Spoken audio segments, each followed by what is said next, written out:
Quand la magicienne apparut, avec tous ses pouvoirs magiques, se leva l'étoile mauvaise venue du nord.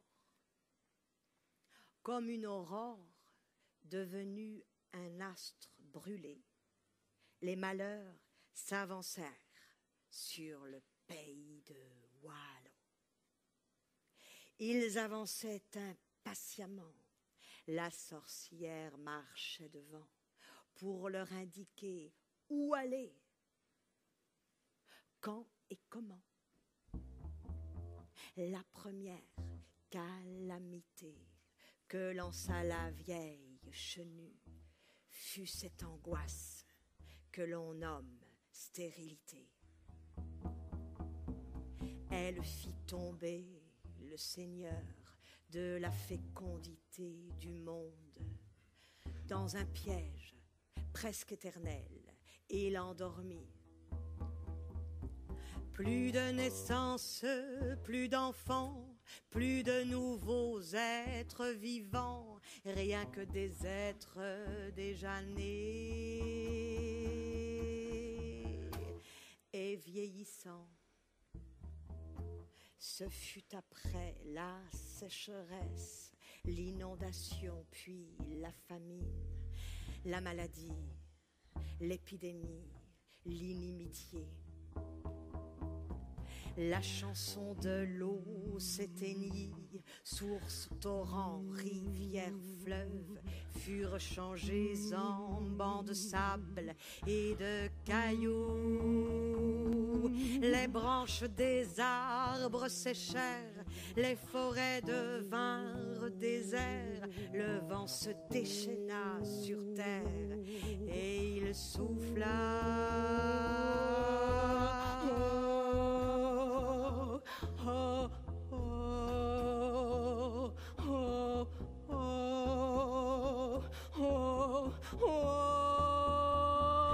Les grandes cités s'effondrèrent, les murs se changeaient en farine, plus que des trous pour s'abriter pendant la nuit. On ne trouva plus à manger, le lait se transforma en sang, le pain en pierre, l'eau se trouva empoisonnée. Plus personne n'eut de pitié pour ceux qui demandaient pitié. Plus de tendresse, plus de honte, plus de remords. La grande magicienne, elle aussi s'enfuyait. Elle se retirait du champ de ses batailles misérables. Elle rentra chez elle pour dormir et reprendre des forces. Elle dormit longtemps d'un sommeil écrasant, puis elle s'éveilla. Elle avait fait un rêve qui la laissait tremblante. Une étoile venait pour la détruire. L'étoile se mettait en face du soleil et jouait avec lui à cache-cache entre l'est et l'ouest. Puis elle se cachait, puis réapparaissait dans le sein d'une femme où elle devenait un petit taureau blanc. Le jeune taureau blanc s'avançait devant elle et très joyeusement, mais aussi fermement, la défiait. C'était le jeu où le perdant doit disparaître. Elle ne pouvait pas refuser un combat aussi facile. Son rêve lui montrait ses premières victoires, mais pour une raison qui restait inconnue, elle le perdait.